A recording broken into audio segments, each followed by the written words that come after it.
Hi, everyone. Welcome back to the Pride Adventure podcast, where we celebrate stories from across the LGBTQ plus travel community, from the trail to temples to the beach. I'm your host, Chris Smith.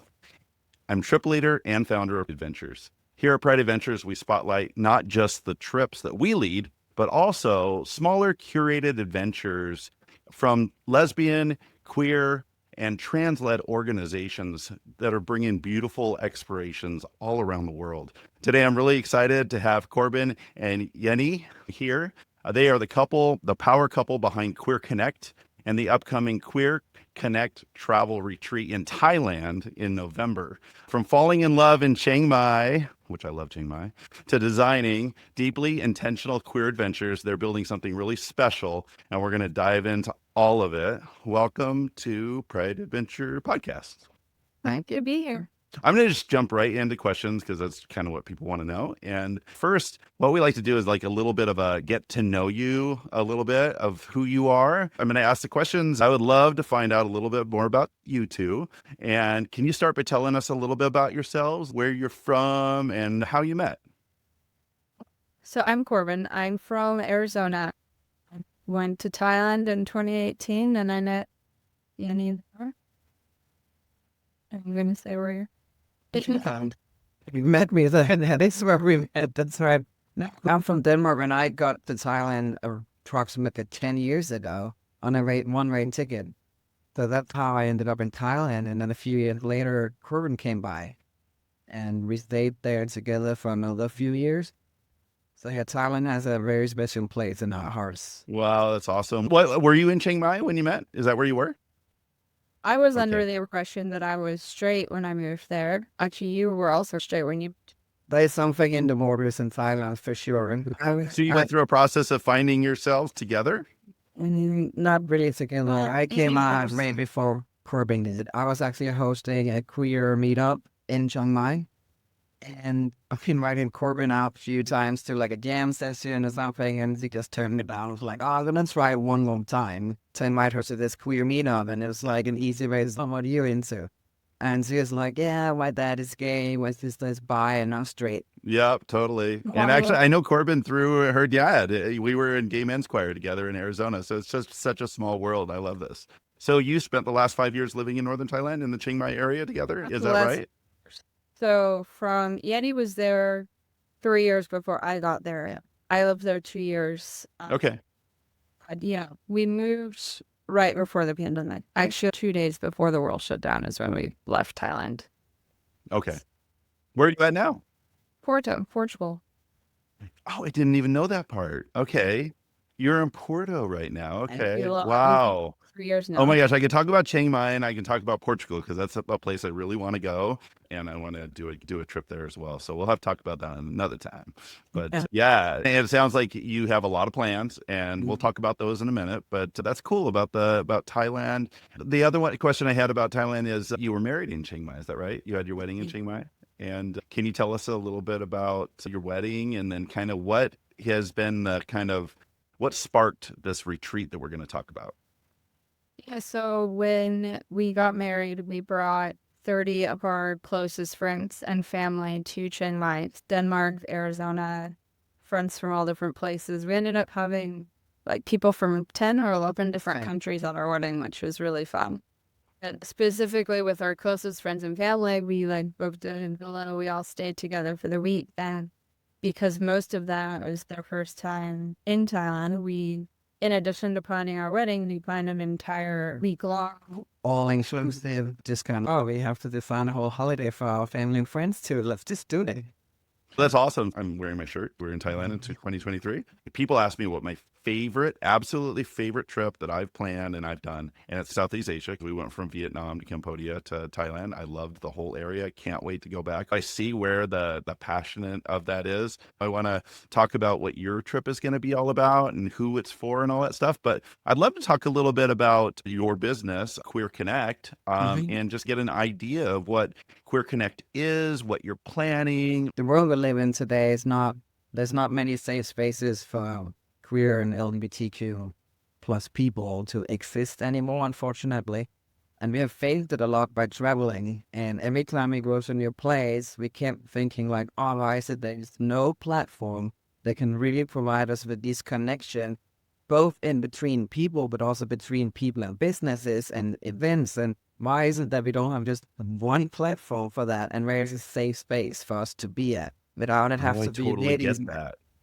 So outside of travel, it's really like connecting. If you go, whether you're traveling or you're moving or you're in a certain place, where can you go to find safe places for whether it's food or it's clothing or it's Yeah. services or it's contractors and all that Whatever. kind of stuff as well. So Oh, what Queer okay. Connect is an LGBTQ directory worldwide and partnered with a social networking, business networking platform as well. So you can do like groups, you can find events, you can find a doctor, you can find a drag queen that's putting on a show next week. Or you can just find people to connect with globally. That's great. I love to hear about it. I know that we connected on Queer Connect Travel. We have a lot of people that travel, but then we have a lot of people out there that want to travel who may be somewhere under the rainbow of LGBTQIA plus.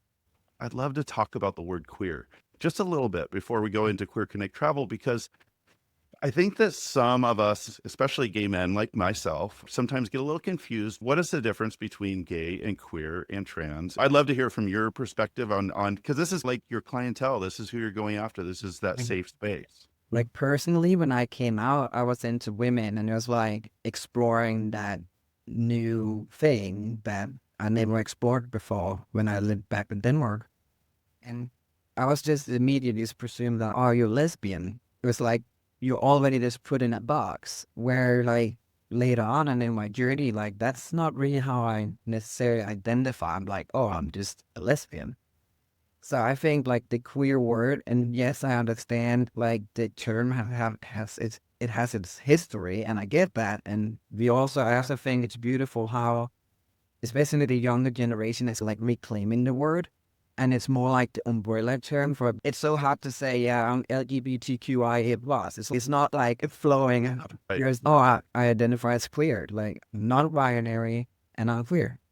Yeah. Think, especially the younger generation, but I've heard people of all ages start to use the word queer just because it's short, it's sweet, it's to the point, but it also has so many roots in queer history and activism, and that word, it carries meaning, and we took that back. And especially when choosing the name for Queer Connect, we had some people say, oh, don't like that you're using that word, but for us, we did talk with people from different generations. What does it mean to you? And it's powerful for me to use that word.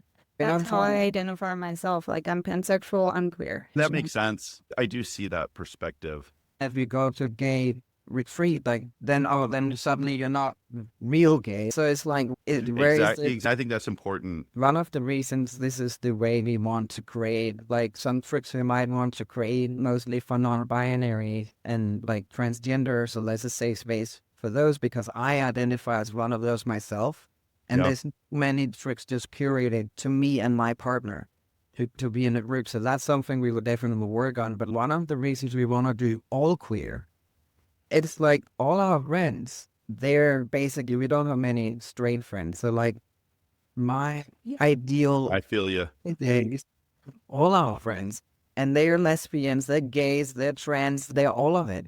And why not create something where we can all go on a holiday together? And Totally. So I absolutely get it. This is awesome, and I love that you said that about people that identify as non-binary and trans. They can have a special trip just for them because it's a little different. The conversations and the connection and all of that's going to be a little bit different when you're in that group setting, and it's really it's powerful because it's creating power in a group. You get to go do something other than just kind of just talking at home or getting in a group environment. You get to go see something amazing and know that you're part of this big, amazing world. You're going to Thailand this November. You have a trip planned. I would love to jump into that and ask you, give us a feel of what you're planning in November. Any favorite moments from the itinerary, or if you want to go through the itinerary, however you want to kind of promo this to everybody. What we really want to make happen with this trip is really have a mix of like local hidden gems and those like culturally immersive experiences. But then also, obviously from the queer context, going to amazing drag shows. Personally, I think that Chiang Mai has the best drag shows, and Rambar is amazing. It's not the one. Really? Show in the world, in my opinion, is in Chiang Mai. It's called Six Brit Show, and we're so excited. Oh, we missed that one. We'll have to go back. Yeah. We took 25 people from our wedding to Six Brit Show the day after our wedding, and it was a absolute Like fun. we know a lot of the queens, so it's fun when we bring a group of people in there because we get the special show.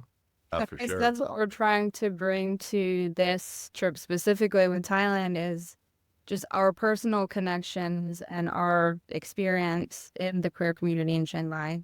But then we're staying at private accommodation, so it'll be a safe space to just be you, and regardless of where you're at in your queer journey or LGBTQ journey, regardless of what letter you identify with, there's a space for everybody. And we definitely want people to feel a little bit of luxury, like curated private experience. So The best food that we have experienced, and that's by living there for 5 years. And we're not just sending you down on the market by yourself every day. No. Where to go? yeah, absolutely. Yeah, you have that experience. That's awesome. And But the other thing that I mentioned here, and I think we already covered it, but I was reading some of the stuff on your website, and we're going to share that. It's a week-long exhale from your normal life, and then it's going to be queer as hell, which I thought that was fun, so I wanted to bring that up. And I think you explained that, but maybe you can just talk about how this is a little bit different from a traditional gay men's trip or a lesbian trip. I think we covered that, but it's for everybody if you want to. So the way that we typically like to travel, we go places for a couple months at a time just because we work and we travel. So we're not always just on a 1-week vacation. We like to go and really get to know a place. And we find that when you slow down, rather than, not that it's bad to hop from city to city, you get to see so many things, but we found that when we really slow down, we get to connect With the people. specifically with the LGBTQ community in each place as well, and really get to experience what's happening around you and just relax a little bit. So that's what we want to bring to this. So As it's a for- differentiator. And that's why we want to I've- do the private, like boutique resort kind of style, because we don't want people just go in and check into a hotel and then they just have the afternoon off. If they have an afternoon off, they still have every single chance of hanging out with the group we're traveling with because it's a private boutique resort. So that's the Yeah. kind of like environment and energy we want to bring to our retreats and Yeah, travel. and just so people understand this traditional method of travel, and it is how we do it typically, is you go to one area and let's say I'm going to give the example of how we did Thailand. We went to Vietnam for 2 nights, and then we went to Cambodia for one city for 2 nights, and we went to another city for 2 nights, and then we were in Bangkok for 3 nights, and then we were in Chiang Mai for 2 nights, and it was not enough time in Chiang Mai. I felt like we just barely scratched the surface. I didn't even hear about that drag show. So I love the idea of finding an area, because I know you're going to do more trips than just this one, but going to an area and really exploring the area, the culture, the queer culture, the current queer community in those areas. I love it. I think it's a great concept. I think that it's going to be popular for people. So I'm excited for you. What are the dates of the trip? November 3rd through 10th. We created a little add-on, is it the 4-day add-on? And immediately after, we'll also go up to Pai, which not some people, when they go to Chiang Mai, they take the bus up to Pai as well, but we'll go to Pai and then actually further north. Yeti is good friends with a woman up there. She actually went to their wedding, She's from the hill. tribe villages and stuff. Runs Wonderful. her own like organic guest house farms, and we would go there and hang out there for a whole day and eat all her produce, basically see her beautiful garden and just meet some really nice people, like where you can really connect and immerse yourself in with the real Thai culture. So that's why we created this little extra 4 days trip, because we also know a lot of people maybe want to go to the north for a retreat for a week and then they have time to go down south for a week. But if people just want this like 10 days kind of experience, we have those extra 4 days. Oh, that's great. I'm going to ask a couple just frequently asked questions that people ask us as well. So, for example, is this trip for pretty much anybody of any kind of like athletic ability? Is there going to be tons of walking and hiking and things like that? For Thailand, you have to be fairly okay on your feet. I will say that my grandma, when she was 86, she went to visit me in Thailand and she was fine.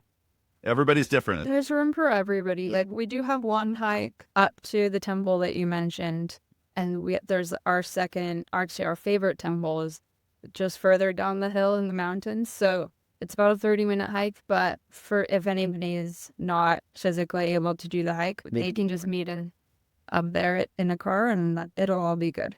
So Yeah, really, we had a couple situations like that as well on ours. So that's, it really that's was great. for everyone.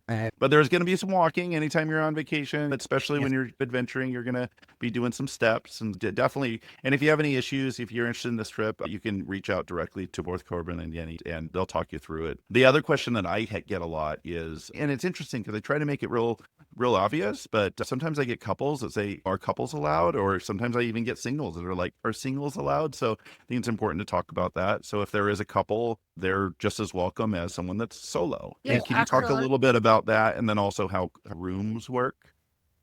yeah. So I mean, we can have a solo person in their own private room if they'd like, or they can say, "Hey, I'm open to sharing a room." Or we've got couples. Almost all of the rooms will have double beds, and we have a few that have the option we can have 2 single beds as well. So just depending on who wants to come, like everybody. Yeah, exactly. It's open. Yeah, that's awesome. Things that is missing. So many trips are just centered around partying and dating and hooking up, and that's just not what we're trying to create. So it doesn't matter if you're a couple. It doesn't matter if you're single. And We're your just here to age meet doesn't each matter. other. You brought up something really good, and I didn't even think about mentioning that, but like that's the vibe of the trip. So you do try to set that tone and vibe. We are going to have a night out. We're going to an amazing drag show, and that can easily be a late night, but if you want to stay out, you can stay out. And you're getting up the next morning. I know how it is. You're going on adventures, so get ready. We're getting up, we're having breakfast, and then we're out the door because we're going to go have some really good fun. Exactly. I love that. This is going to be a fun trip. Tell me about the future. What's your thoughts? Are you going to be doing more trips in Thailand, or are you going to go beyond Thailand? What's the plan for Connect Travel? I think next year we'll definitely do this one again, because what's special about going in November is it's over the Lantern Festival, which yeah, I heard about that when we were there. And in the river, it's a pretty incredible experience. We're going to have a workshop making our own little protons to put in the river and stuff. So that's very special little kind of thing we're going to try and incorporate in this trip. So I definitely think we'll do that again next year, like around the same time, just to cover that. And also maybe one in April, because Thailand has the water festival, Songkran. And doing trips outside of Thailand? Yeah. Absolutely. So Porto, because we live here and we have amazing connections here. Like in the works, there's plans for Porto probably 2 times next year, and hopefully Marrakech and the Atlas Mountains. That's great. I definitely want to do a trip to Portugal. I have friends that literally just got back, and one of them said it was like, and he's been all over the world, and he said it was just amazing. And I think Portugal just got #1 in the world of like gay friendliness or something like that. Both Lisbon and Porto. Yeah, that's amazing. I didn't know that. So I also want to do, this is going outside, but I'm just saying, I just got back from Canada, big hike. I'm going to say it wrong. Merida or Madeira? Madeira. Yeah, Madeira. Yeah, and the Azores. They're right off of where you're at, which is... I haven't gone yet, but it looks beautiful.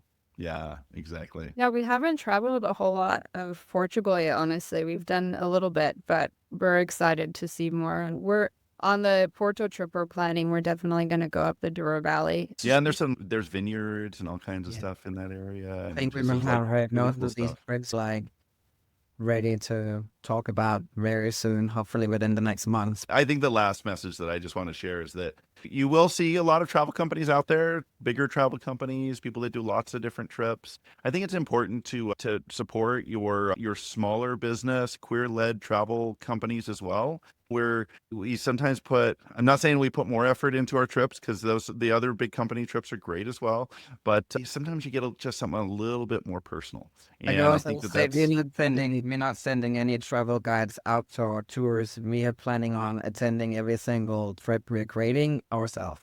Yeah, exactly. And I think that's what's important is that support queer-led travel and find those people that can take you to a place where you find a group that you can vibe with. And what you'll find, like what we have with ours, is people will come back trip after trip because you go to other places and they want to get to know that group of people. So I just think it's wonderful what you're doing. And I want to just tell everybody that's listening to just go follow you on Instagram, check out the trip, even if it's not something you can do this year. As Korbyn mentioned, they'll be doing trips in the future. So make sure you follow them, get on their email list. Maybe you have an email list that's on the website that people can subscribe to. That's how we communicate with our people, because you may not be able to go this year, but you may be able to go next year. So I just wanted to thank you both, and I'm excited to promote this and future trips with you. Yeah, thanks for having us. Yeah, definitely. It's been great. Awesome.